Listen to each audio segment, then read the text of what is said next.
നിങ്ങളുടെ ഇഷ്ട പരമ്പരകൾ എക്സ്ക്ലൂസീവായി സൺ നെക്സ്റ്റ് ആപ്പിലൂടെ തികച്ചും ഫ്രീ ആയി ഇപ്പോഴേ ആപ്പ് ഡൗൺലോഡ് ചെയ്യൂ.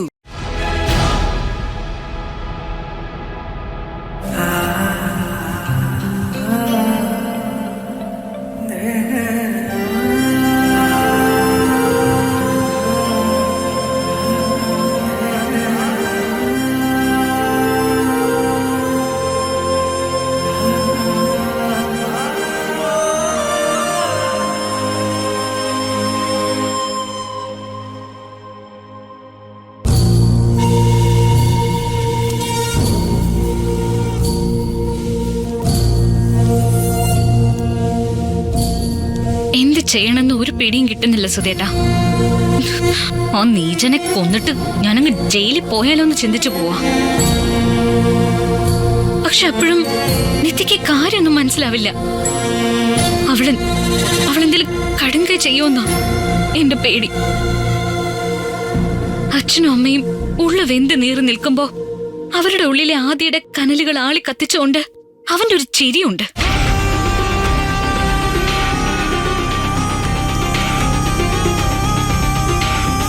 അതാ എനിക്ക് സഹിക്കാൻ പറ്റാത്തത്.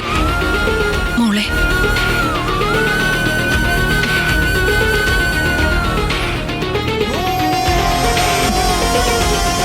എന്ത് ചെയ്യണമെന്ന് ഒരെത്തും പിടിയും കിട്ടുന്നില്ല. ഉറക്കമില്ല മനോഹരേട്ടന്. നമ്മൾ എന്ത് ചെയ്യും പാർവതി, നമ്മൾ എന്ത് ചെയ്യും പാർവതി എന്ന് എന്നോട് ചോദിക്കുമ്പോ എന്റെ ചങ്ക് പൊട്ടുക. അമ്മ സങ്കടപ്പെടാതെ. നിത്യ എല്ലാം മനസ്സിലാക്കി നമ്മുടെ കൂടെ നിന്നിരുന്നെങ്കിൽ പ്രശ്നത്തിന് പകുതി പരിഹാരമായേനെ. അവള് മനസ്സിലാക്കിയാലും അവൻ അവളെ വിടില്ല. അതല്ലേ ഭീഷണി.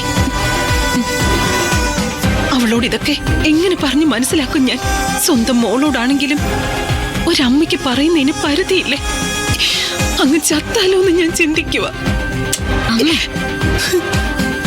മരണം പ്രശ്നങ്ങൾക്കുള്ള പരിഹാരമാണെന്ന് ആരാ അമ്മയോട് പറഞ്ഞത്? പ്രശ്നങ്ങളെ നേരിടണം, അത് പരിഹരിക്കണം. നിത്യ ശരത്തുപ്പെടുത്തിയിരിക്കുന്നത് വലിയൊരു ചതിക്കണിയില്ല.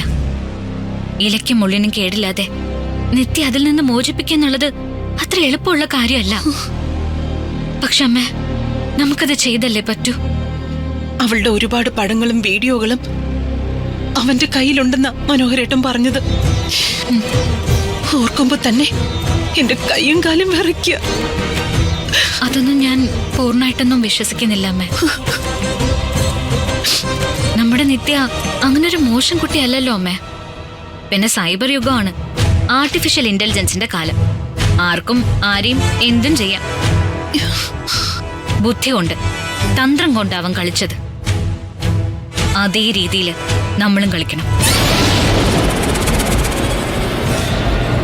അമ്മ നോക്കിക്കോ, ശരത്തിനെതിരെ പ്രയോഗിക്കാൻ ഒരു നല്ല ആയുധത്തെ ദൈവം നമുക്ക് തരും.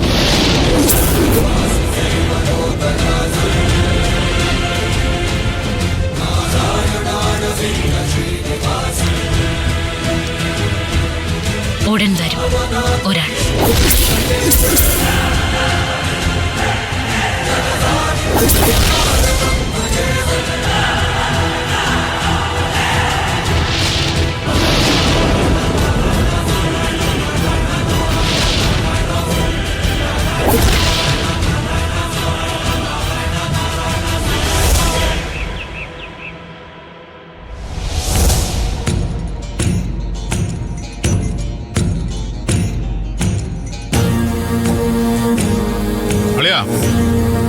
അളിയനെന്താ കഴിക്കാൻ വരാത്തത്?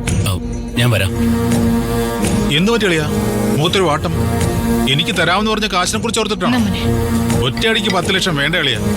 1-2 ഗഡുക്കളായിട്ട് തന്നാ മതി. അതിന് ഞാൻ തരാമെന്ന് പറഞ്ഞില്ലല്ലോ. അളിയന്റെ ഹൃദയം പറയുന്നത് എനിക്ക് കേൾക്കാലോ. അതിന് എനിക്ക് സ്വന്തമായിട്ട് ഹൃദയമൊന്നും ഇല്ലല്ലോ അളിയ. ഈ ഹൃദയത്തിന്റെ ഉടമ അളിയനെ കൊണ്ട് വേണ്ടത് ചെയ്യിപ്പിച്ചോളും. ആ അളി, നീ പറഞ്ഞ സത്യവാ. എന്താടാ?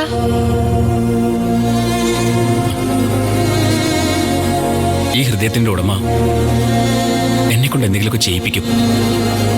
എന്നെ നിയന്ത്രിക്കുന്നത് അയാളാണെന്നൊരു തോന്നൽ. അയ്യോ, അതെന്താ അളിയ അങ്ങനെ തോന്നാൻ?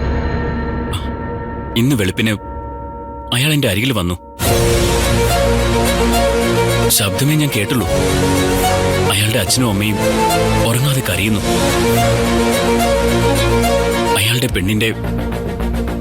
അയാളുടെ പ്രാണന്റെ പ്രാണനായി കണ്ട ആളുടെ ജീവൻ അപകടത്തിലാണെന്ന് പറഞ്ഞു. ഞാൻ മുന്നിട്ടിറങ്ങണമെന്ന്. പോടാ, ഇതൊക്കെ നിന്റെ തോന്നല. റീവാലുവേഷൻ. റീവാലുവേഷനോ? അതൊക്കെ അങ്ങ് യൂണിവേഴ്സിറ്റിയിൽ. ഇത് ഹാലൂസിനേഷൻ. ഓ, ഒരു പണ്ഡിതൻ. എല്ലാം ഇവന്റെ തോന്നല. അതെ അതെ. അത് അങ്ങനല്ല അളിയ.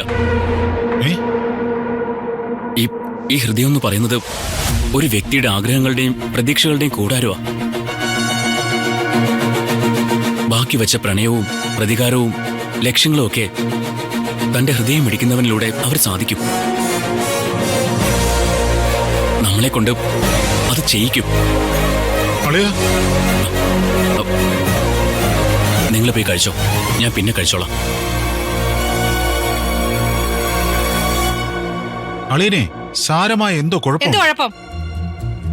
ആ ഹൃദയം കൊടുത്തവന്റെ ആത്മാവ് അളിയന്റെ ദേഹത്ത് കയറി കാണുമോ എന്തോ. ഒന്ന് പോ മനുഷ്യ. അല്ല പ്രേമേ, അളിയൻ പറഞ്ഞ നീ കേട്ടില്ലേ? ഹൃദയത്തിന്റെ ഉടമയുടെ ലക്ഷ്യങ്ങൾ അളിയന് പൂർത്തീകരിക്കേണ്ടി വന്നേക്കുമോ എന്ന്. ഓ, ഇങ്ങനെ ഒരു കഴുത. ഈശ്വര, സ്വന്തം അളിയനെ കൊല്ലാനുള്ള ലക്ഷ്യമൊന്നും അളിയന് ആത്മാവ് നൽകരുതേ.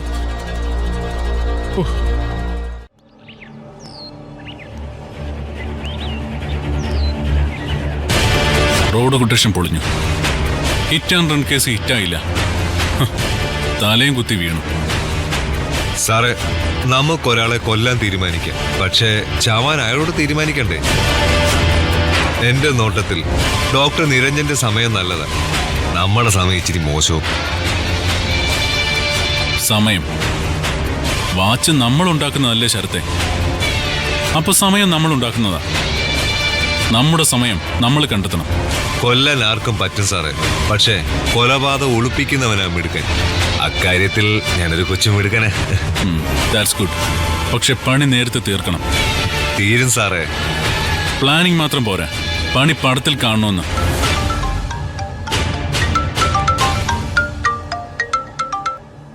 ആ വാ, വെയിറ്റിംഗ് ഫോർ യു.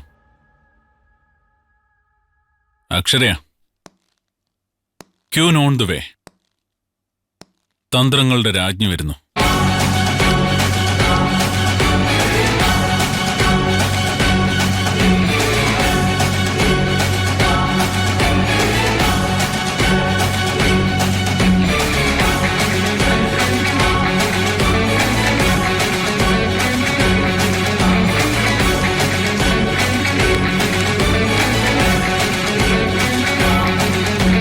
എന്തുപറ്റി? വഴിയിൽ ബ്ലോക്ക് ഉണ്ടായോ? ബ്ലോക്കുകൾ നമ്മൾ തുടച്ചു മാറ്റണം. അത് വഴിയിലാണെങ്കിലും ജീവിതത്തിലാണെങ്കിലും ഹൃദയ ധമനികളിലാണെങ്കിലും. ഓ, നീ ഇവിടെ ഉണ്ടായിരുന്നോ? നിന്നെ കൂടെ ചേർത്ത് നിർത്തി ചില കാര്യങ്ങൾ ചോദിക്കാനാ ഞാൻ വന്നേ. എന്താണ് മാഡം, വലിയ ചൂടിലാണല്ലോ? അല്ല, എന്റേതായ സോഴ്സുകൾ വഴി ഞാൻ ചില കാര്യങ്ങൾ അറിഞ്ഞു. എന്താ മാഡം? ഡോക്ടർ നിരഞ്ജന്റെ ജീവൻ എടുക്കാനുള്ള ചില ശ്രമങ്ങൾ നടത്തുന്നു. ഓ, അതാണോ? അക്ഷര, ചാവേണ്ടവർ ചാവണം, അതല്ലേ വേണ്ടത്? നിനക്കും വേണ്ടത് അതല്ലേ? പോകുന്നവര് പോട്ടെ.